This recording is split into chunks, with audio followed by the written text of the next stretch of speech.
Dan untuk membahas informasi selengkapnya, kami telah terhubung dengan Wakil Rektor Universitas Muhammadiyah Semarang, Hardi Winoto, serta Dekan Fakultas Hukum Universitas Brawijaya, Aan Eko Widiarto. Selamat sore, Pak Hardi, Pak Aan. Selamat sore, Mas Basti. Selamat sore, ya. Baik, saya ke Pak Hardi terlebih dahulu. Pak Hardi, terkait dengan informasi yang beredar luas kemarin ini, permintaan membuat video, kemudian juga infonya ada intimidasi atau intervensi yang diterima oleh Anda dan teman-teman di kampus, ini sebenarnya seperti apa? Ya, oke nih.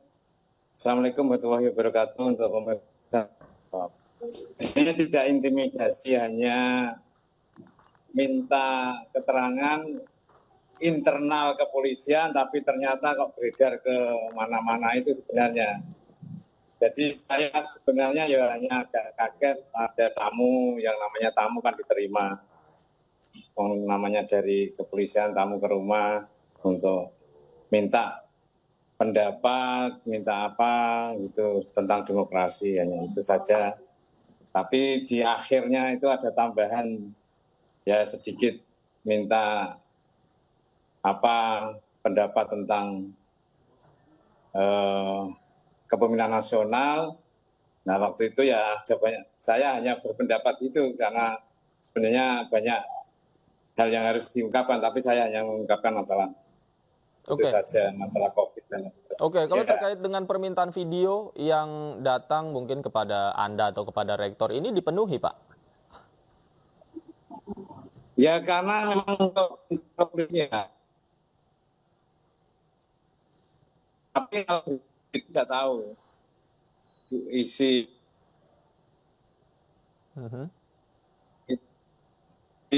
Oke, baik. Sambil kita memperbaiki sambungan audio kita dengan Pak Hardi, saya ke Pak Aan terlebih dahulu. Pak Aan, kemarin kan Anda kalau tidak salah, koreksi ini kalau saya salah, Anda ikut deklarasi begitu ya ketika Unibrau melakukan deklarasi. Sebenarnya keresahan apa yang dirasakan oleh teman-teman di Unibrau saat itu? Ya, kebetulan memang salah satu anggota tim Forum untuk deklarasi itu melibatkan beberapa dosen, tidak salah dan juga guru besar juga terlibat, dan keresahan yang ada dalam atmosfer kami pada waktu memutuskan itu adalah fenomena akhir-akhir ini yang saling pertentangan pendapat, saling memaksakan kehendak. Nah itu yang kemudian membuat bahwa perlu adanya suatu statement dari kampus, ya. Apalagi beberapa indikasi penyalahgunaan kekuasaan negara dalam rangka untuk keberpihakan kepada calon tertentu, ini juga yang membuat kami prihatin begitu.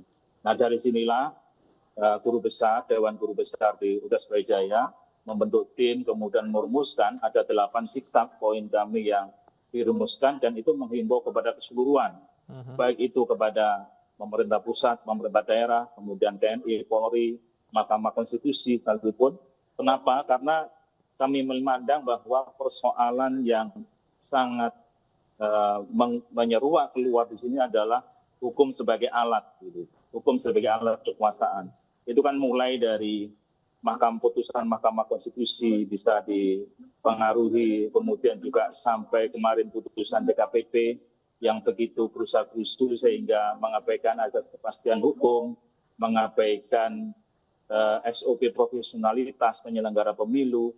Nah ini yang membuat keprihatinan itu sehingga ada 8 poin akhirnya yang ditelurkan oleh Dewan Guru Profesor ya, Universitas Brawijaya dan disuarakan bersama Sivitas Akademika di Universitas Brawijaya.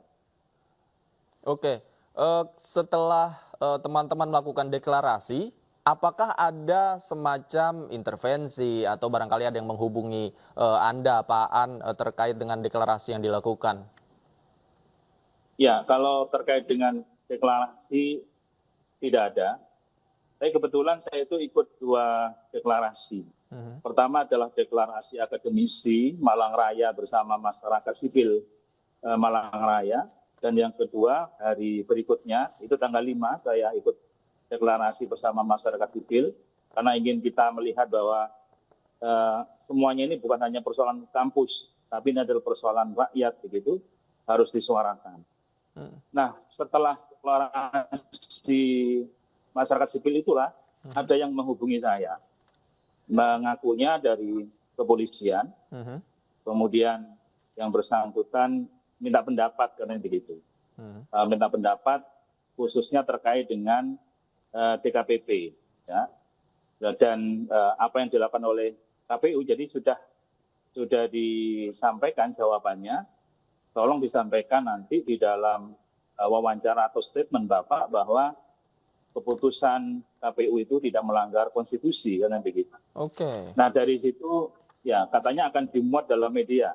Dan medianya sebenarnya saya sangat kenal dengan medianya, sangat kredibel di Indonesia. Tapi saya juga heran kenapa kok sampai ini polisi yang nanti akan mengambil statement saya dan bahkan minta rekaman untuk saya menyampaikan itu. Nah, kebetulan paginya kan saya baca kasus di Semarang. Sehingga saya memandang loh ini kok ada kemiripan, sehingga saya menolak untuk memberikan statement. Oke, baik. Anda menolak ya. Saya kembali ke Pak Hardi. Pak Hardi, kalau Anda atau rektor di UMS ketika menerima permintaan itu dari polisi, apa yang dikatakan? Apakah memang video itu sengaja dibuat untuk dimuat di media seperti yang diterima Pak An, atau ada tujuan lain? Baik, saya tidak tahu namanya bertamu ke rumah ya saya terima sebagaimana tamu ke rumah. Dan minta pendapat ya saya berpendapat, tapi kami dari awal komitmen ini hanya untuk internal saja, bukan untuk berita. Karena yang datang ke rumah kan bukan wartawan. Sehingga saya ya untuk kepolisian gitu aja. Jadi bukan untuk media. Tapi Anda tahu yang datang itu anggota kepolisian? Tahu. Anda tahu juga bahwa... Ya namanya tamu ya diterima dengan... Oke. Anda baik, tahu juga aja, ya. Kalau permintaan video serupa juga ditujukan kepada rektor kampus-kampus yang lain di Semarang?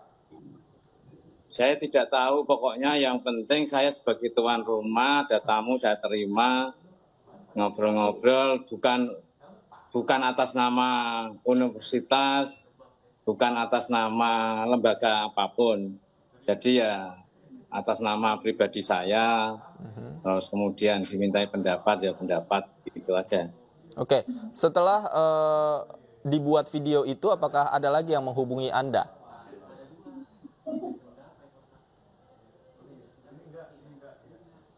Pak Hardi.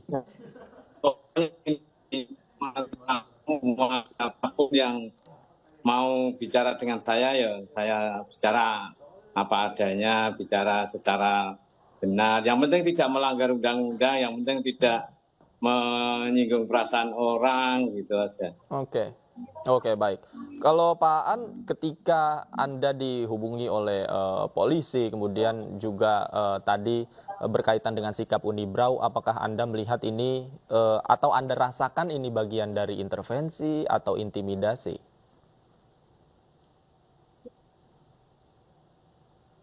Pak An. Ya, saya melihat ini adalah keluar dari tusi ya. Halo ya, bisa terdengar suara saya? Ya, silakan. Halo. Ya, baik. Ya, saya menilai apa yang saya alami dengan dihubungi oleh orang yang mengaku dari kepolisian ini keluar dari tusi kepolisian. Kepolisian justru dalam konteks ini, ya, saat ini, apalagi ini masa kampanye, ini kan sebagai penjaga keamanan. Tanggung jawab memelihara keamanan dan masyarakat inilah yang seharusnya dikedepankan, bukan kemudian melakukan wawancara, mencari statement terhadap narasumber, ya, yang itu tidak dengan bukan fungsinya. Nah, sebenarnya arahnya kemana? Pertanyaan mengapa sudah ada jawabannya, konsepnya, kemudian diminta pendapat.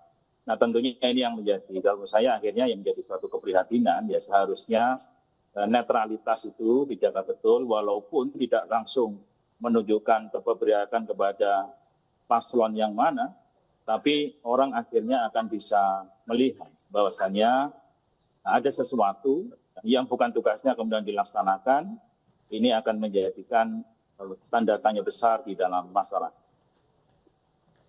Oke, kalau dari tupoksi kepolisian yang Anda lihat, Pak Aan, ini kan ada program cooling system ya oleh kepolisian. Apakah ini juga sosialisasi mengenai program ini, kemudian juga yang diklaim polisi bahwa video-video yang diminta adalah bagian dari program ini tersosialisasikan dengan baik di kampus? Ya, cooling system itu sebenarnya kan kalau diarahkan kepada suatu pendapat yang akhirnya menjadi, kalau wartawan kan berimbang kan begitu ya. Ada yang bicara A kemudian mengimbangi dengan bicara B. Nah itu kalau dalam istilah media itu kan untuk objektif kan begitu. Tapi persoalannya adalah mengapa itu dilakukan oleh kepolisian? Apakah memang cara cooling sistemnya dengan menghadirkan opini, ya opini yang berseberangan dari opini yang ada? Itu kan seharusnya kalau memang ada yang merasa bahwa terkait dengan opini yang sudah berkembang ini, baik dari yang sekarang kita ketahui dari berbagai kampus sudah menyatakan sikapnya, nah kemudian ada pihak lain yang merasa bahwasanya sikap itu kurang benar sehingga perlu ada opini tandingan dari itu, seharusnya itu bukan datang dari kepolisian. Seharusnya bisa datang juga dari akademisi yang lain, kan kampus itu beraneka ragam gitu. Nah atau juga dari misalnya NGO, bisa juga dari elemen bangsa yang lain yang merasa bahwasanya salah ini pihak kampus, bisa begitu. Salah ini para profesor. Nah, tapi yang menyebutkan salah itu adalah seharusnya kekuatan masyarakat sipil yang lain. Kalau kekuatan masyarakat sipil yang lain itu mengamini pendapat kampus, tidak mempersoalkan itu, ya, diam, tapi kemudian yang bergerak adalah kepolisian. Nah, ini kan jadi suatu hal yang tidak tepat. Gitu. Nah, ini saya melihat perlu diperbaiki. Oke, baik.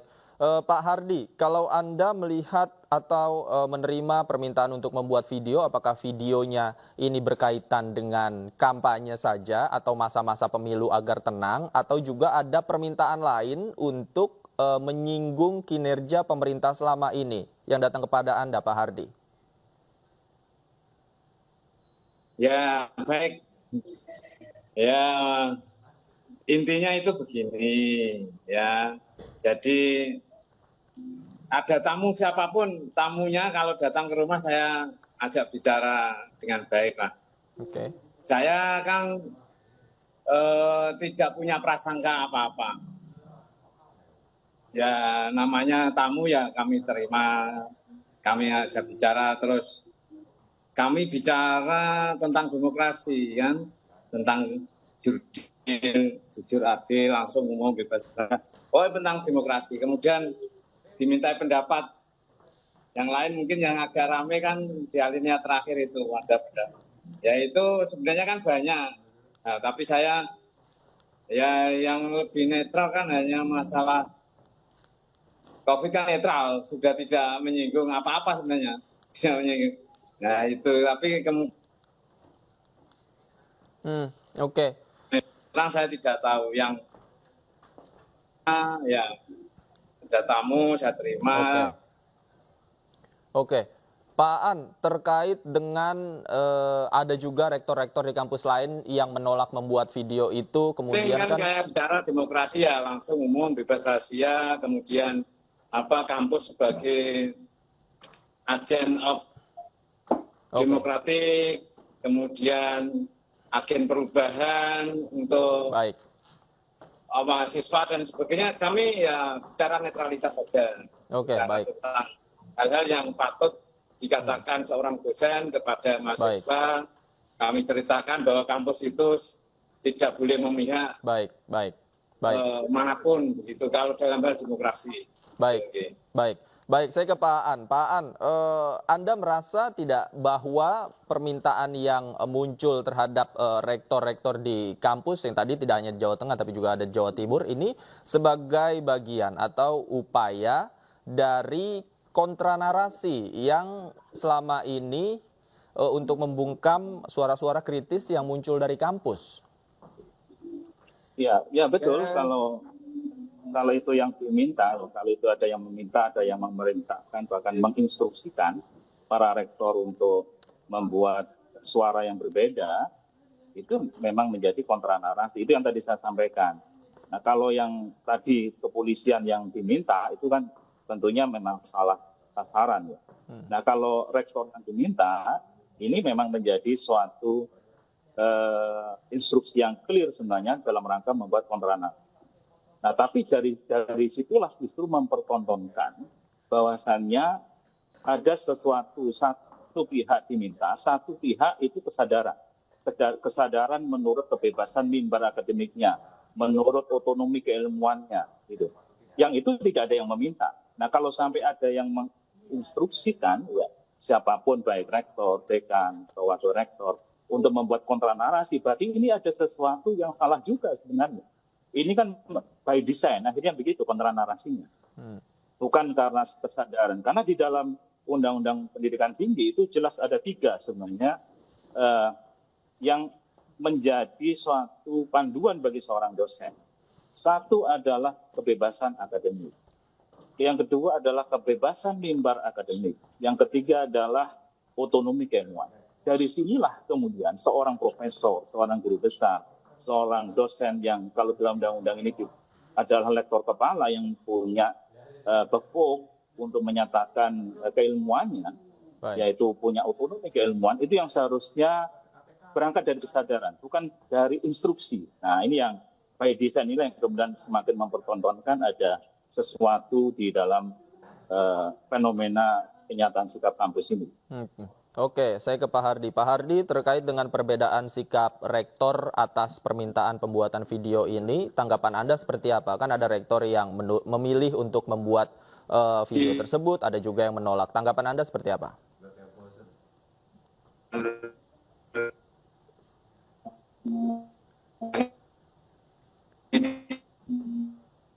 Ya, baik, sayang sekali. Audio kita masih bermasalah dengan Pak Hardi. Terakhir saya beri kesempatan Pak An deh. Pak An, ke depannya menurut Anda apakah masih ada lagi upaya-upaya pembungkaman yang diduga pembungkaman seperti ini jelang pencoblosan atau seperti apa, Pak An?